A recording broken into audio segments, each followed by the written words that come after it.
Sangam period or Sangam literature is known as the golden period in Indian literature. Here we are discussing such a Sangam poem. What she said by Kapilar. It is from Agananur.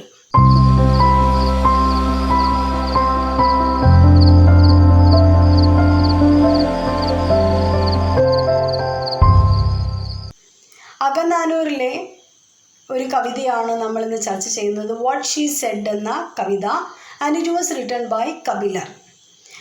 സംഗം ലിറ്ററേച്ചറിൻ്റെ പ്രത്യേകത, Sangam literature is deeply connected with nature. പ്രകൃതിയുമായിട്ട് അല്ലെങ്കിൽ പ്രകൃതി സൗന്ദര്യം വിവരിക്കുന്ന, പ്രകൃതിയുമായിട്ട് ഒരുപാട് connection നമുക്ക് കാണാൻ സാധിക്കും സംഗം കൃതികളിൽ. ആൻഡ് സംഗം ലിറ്ററേച്ചർ അല്ലെങ്കിൽ സംഗം ലാൻഡ്സ്കേപ്പ്, അതിനെ അറിയപ്പെടുന്നത് തിണ എന്നാണ്. And this tinai convention is linked to particular human emotions and stages of love. ഈ തിണകൾ പ്രധാനമായിട്ടും 5 തിണകളാണുള്ളത്. These 5 tinais are connected to human emotions. മനുഷ്യൻ്റെ വികാരങ്ങൾ, പ്രത്യേകിച്ചും സ്നേഹത്തിൻ്റെ, പ്രണയത്തിൻ്റെ ആ ഒരു ഭാവവുമായിട്ട് ബന്ധപ്പെട്ടിരിക്കുന്നു. And there are 5 tinais or 5 distinct landscapes in Sangam literature. First one is Kurinji. It is related to mountain and adjoining lands. മലമ്പ്രദേശവുമായിട്ട് ബന്ധപ്പെട്ട, മലകളും മലമ്പ്രദേശവുമായിട്ട് ബന്ധപ്പെട്ട ആ ഒരു തിണയാണ് കുറിഞ്ചി എന്നറിയപ്പെടുന്നത്. And it is symbolises the union of lovers. കാമുകി കാമുകന്മാരുടെ കൂടിച്ചേരലാണ് ഈ കുറിഞ്ഞി എന്നതുകൊണ്ട് അർത്ഥമാക്കുന്നത്. അതേപോലെ കുറിഞ്ഞി പൂക്കൾ, it symbolises purity and fertility. പരിശുദ്ധിയുടെ പ്രതീകം, അതേപോലെ തന്നെ സമ്പന്നതയുടെ ഒക്കെ പ്രതീകമായിട്ടാണ് കുറിഞ്ഞിപ്പൂക്കൾ കണക്കാക്കുന്നത്. Then next one is Mullai. It is related to forest and pastoral region.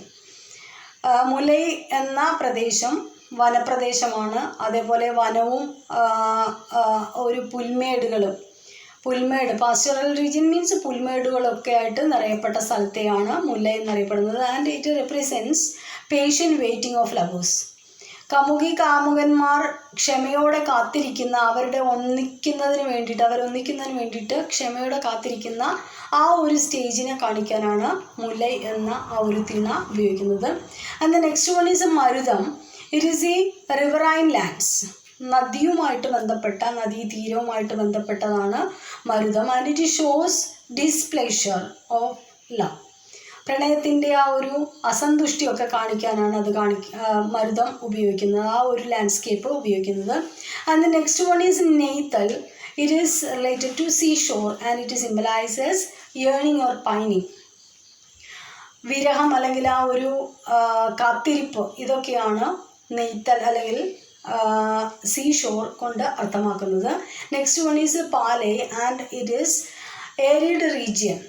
Arid region means barren ലാൻഡുമായിട്ട്, തരിശു ഭൂമിയായിട്ടാണ് പാലേ കാണിക്കുന്നത്. And it represents separation of lovers. Palai represents separation of lovers. Here we can move on to the poem What She Said by Kapilar. Then this poem presents nature as a witness in the pain of separation and the passage of time.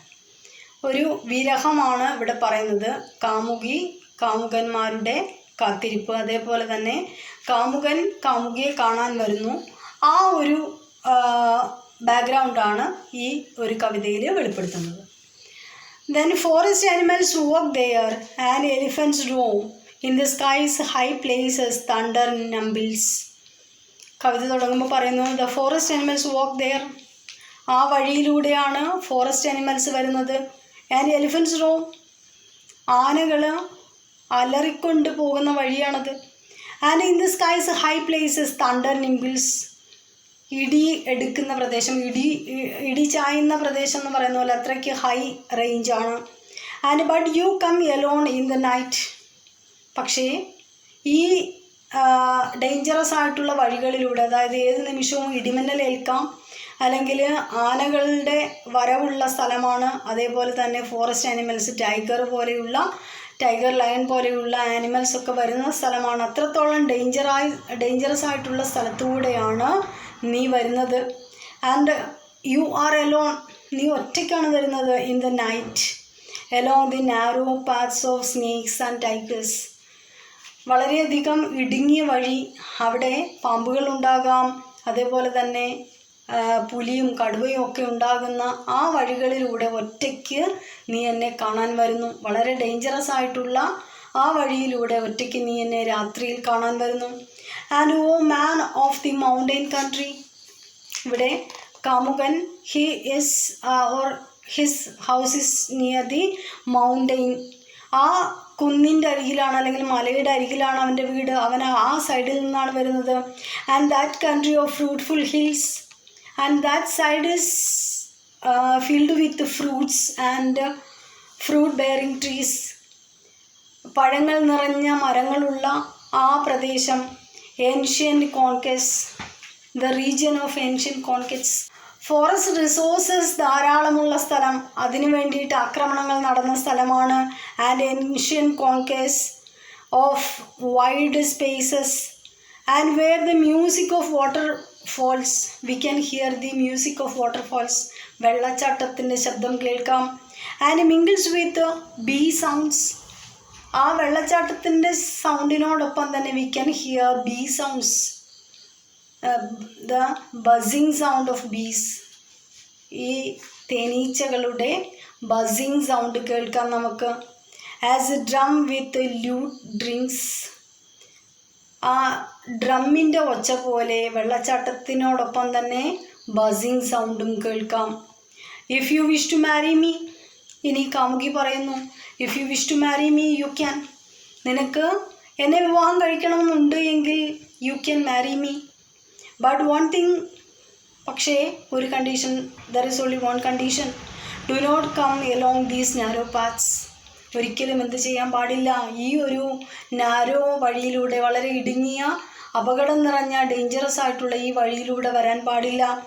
Though if you must, ഇനി അഥവാ ഇനി നിനക്ക് വരണം എന്നുണ്ടെങ്കിൽ, അതായത് എന്നെ കാണാതിരിക്കാൻ നിനക്ക് കഴിയില്ല, നിനക്കങ്ങനെ വരണമെന്നുണ്ടെങ്കിൽ, please when you live here and reach your village in the hills, think of us living in anxiety here. നീ ഇവിടെ വന്നിട്ട് തിരിച്ച് നിൻ്റെ സ്ഥലത്ത് ആ ഒരു ഹിൽ സൈഡിൽ എത്തുന്നത് വരെ തിങ്ക് ഓഫ് അസ്, ഞങ്ങളെക്കുറിച്ച് ചിന്തിക്കൂ. ദാറ്റ് മീൻസ് എന്നെക്കുറിച്ച് ചിന്തിക്കൂ. Living in anxiety here, I am living in anxiety, കാരണം നീ അവിടെ എത്തുന്നത് വരെ എനിക്ക് ആകാംക്ഷയായിരിക്കും, അല്ലെങ്കിൽ എനിക്ക് പേടിയായിരിക്കും, കാരണം you are walking through or you are going through the dangerous path. And get that long horn use to signal your hounds and hunters. അങ്ങനെ നിനക്ക് അത്യാവശ്യമായിട്ട് അല്ലെങ്കിൽ എന്നെ കാണണമെന്ന് തോന്നുകയാണ്, അങ്ങനെ നിനക്ക് വരണമെന്നുണ്ടെങ്കിൽ you can use the long horn, നിനക്ക് ആ ഒരു ഹോൺ ഉപയോഗിക്കാം. അതായത് ഇവിടെ ഓടക്കുഴൽ പോലെയുള്ള ആ ഒരു സിഗ്നൽ നൽകാൻ ഉപയോഗിക്കുന്ന ഹോൺ ഉപയോഗിക്കാം. And you can use to signal your hounds and hunters, വേട്ടക്കാരെ ഓടിക്കാനോ അല്ലെങ്കിൽ ആനിമൽസിനെ ഒക്കെ ഓടിക്കാൻ വേണ്ടിയിട്ട് നീ ഉപയോഗിക്കുന്ന ആ ഒരു എന്താണ് ഹോൺ ഉപയോഗിക്കാം. And straying in the bamboo jungles, these animals are straying in the bamboo jungles, അതായത് മുളങ്കൂട്ടത്തിൽ, മുളയുടെ ആ കാട്ടിനുള്ളിൽ ഒളിച്ചിരിക്കുന്ന പാമ്പുകളും അതേപോലെ തന്നെ ടൈഗേഴ്സും അതിനെയൊക്കെ ഓടിക്കാൻ വേണ്ടിയിട്ട്, വേട്ടക്കാരും വേട്ടപ്പട്ടികളും ഒക്കെ അതിനെയൊക്കെ ഓടിക്കാൻ വേണ്ടിയിട്ട് നീ ഉപയോഗിക്കുന്ന ആ ലോങ് ഹോൺ നിനക്ക് ഉപയോഗിക്കാം. അങ്ങനെ അത്യാവശ്യമായിട്ട് തന്നെ കാണണം എന്ന് തോന്നുമ്പോൾ ഇവിടെ വരികയാണ് എങ്കിൽ തിരിച്ചു പോകുന്നവരെ അങ്ങ് എത്തിയെന്ന് എനിക്കറിയാൻ വേണ്ടിയിട്ട് U can use these signal. And blow on it A little, അതൊന്ന് ഊതിയാൽ മതി, ആ ഒരു ഹോൺ ഒന്ന് മുഴക്കിയാൽ മതി. ഐ വിൽ ബി ഹാപ്പി, കാരണം അത്രയും നേരം ഞാൻ ആങ്സൈറ്റിയിലാണ്, അത്രത്തോളം ടെൻഷനിലാണ് ഞാനുള്ളത്. If you blow that horn I will be happy, നീ ആ ഹോൺ മുഴക്കുകയാണ് എങ്കിൽ ഞാൻ സന്തുഷ്ടയാകും, അല്ലെങ്കിൽ എനിക്ക് സന്തോഷമുണ്ടാകും. ഇതാണ് വാട്ട് ഷീ സെഡ് എന്ന കവിത. ഇത് അകനാനൂറിലുള്ള കവിതയാണ്. And it is written by Kapilar. ഇതിൽ ചോദിക്കാവുന്ന ക്വസ്റ്റ്യൻസ്, ദ ടൈറ്റിൽ സിഗ്നിഫിക്കൻസ് ചോദിക്കാം. പിന്നീട് what are the request of the lady, ആ പെൺകുട്ടിയുടെ, ആ പെൺകുട്ടിയുടെ റിക്വസ്റ്റ് എന്തൊക്കെയാണ്. കാമുകനോട് പറയുന്നത്, എന്നെ കാണാൻ വരികയാണെങ്കിൽ അങ്ങനെ ചെയ്യണം ഇങ്ങനെ ചെയ്യണം എന്നൊക്കെ പറയുന്നുണ്ട്. ആ റിക്വസ്റ്റ് എന്തൊക്കെയാണെന്ന് ചോദിക്കാം. Then how it is connected with nature, പ്രകൃതിയുമായിട്ട് എങ്ങനെ ബന്ധപ്പെട്ടിരിക്കുന്നു ചോദിക്കാം. Then what are the symbols used in this poem, ഈ കവിതയിൽ ഉപയോഗിച്ചിരിക്കുന്ന സിംബൽസ് ഏതൊക്കെയാണ് അല്ലെങ്കിൽ ഇമേജറി ഏതൊക്കെയാണെന്ന് ചോദിക്കാം. These are the main points. Hope you enjoyed it. Thank you.